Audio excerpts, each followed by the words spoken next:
Hey guys, it's Gundidi, and I got something cool for you this week. This is the new Bodyguard 2.0 from Smith&Wesson. This is their little pocketable 380. As you can see, it is really small, but just like the Bodyguard, it is small enough to put in a pocket. But the cool thing is, this guy is a stack and a half, double stack, I'm not sure how you rate it, larger magazine capacity.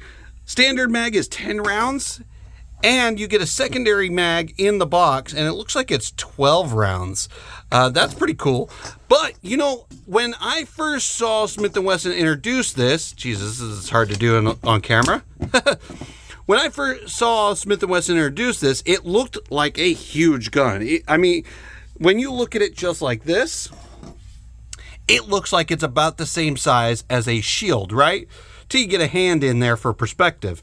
But I was like, why would you come out with a gun that's that large and call it the Bodyguard? Because the Bodyguard is a pocketable gun. Well, the key thing is, this guy is really to compete against Ruger and their LCP Max. And when you put them base plate to base plate and the beaver tail to beaver tail, they are virtually the same size gun. The Smith&Wesson has a little longer barrel, but virtually the same size gun. And the LCP Max also holds 10 rounds. But let's go over some of the feature sets of this guy, and then we'll compare it to the Ruger LCP. First and foremost, it is a very much designed like the Shield. Of course, you got that flat face trigger. You got the more aggressive grip texture. Pretty aggressive slide serrations across the front and the rear of the firearm. And then you have a bright orange, I guess night sight. Let's see if I can get that in focus. Yep, night sight with a blacked out kind of U-notch rear. Makes for a pretty decent sight picture. Let's try out that trigger real quick. Firearm is empty. Let's go ahead and try out that trigger. So like you said, you got that flat face trigger. You have to pull down that little dingus, stage it to a wall. There's a little bit of creep past the wall, and then the break.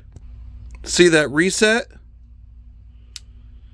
Oh, that reset kind of moved the slide. Wonder if that's a normal thing. Let's try it one more time. Get up to the wall and break. Let's watch that reset again. Okay, so the slide didn't move that time, so I'm not sure what happened that first round. But it is a decent little trigger for what it is. Comparing it to the Ruger LCP Max, which also has a little trigger dingus, got a little staging to get to the wall, and then a decent break, but you hear that weird spring sound. Let's check out that reset. It's very long and audible, but not very tactile. And then you have a little bit of creep to get back to the wall, and then a break again.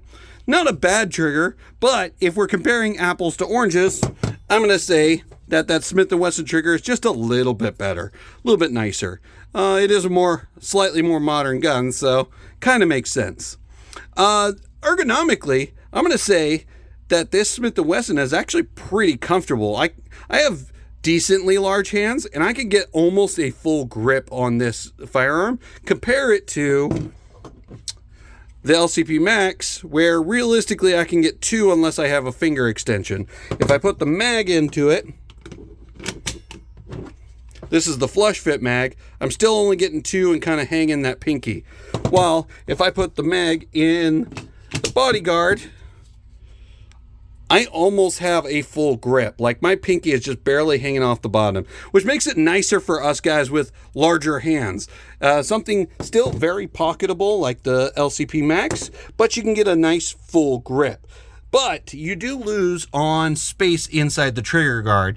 This is not for winter use. You probably could not get a gloved hand in there very well. Comparing it to the LCP Max, which has a little bit more room in here and a little bit more forgiveness in that trigger, so you can get your gloved hands in there. So, I mean, win some, lose some, whatever it is. But, I mean, comparing them side by side, it seems like the Bodyguard's going to be the winner on this guy. But I have not shot the Bodyguard. I have shot the LCP Max. I own an LCP Max, and I really enjoy it. So I'm really curious to see how this guy performs, and if it performs better than the original Bodyguard. Because the problem I had with the original Bodyguard is I kept hitting that mag release no matter how I held the gun, and the mag would pop out while I'm in the middle of shooting and cause failures. And I could never get a full mag through it.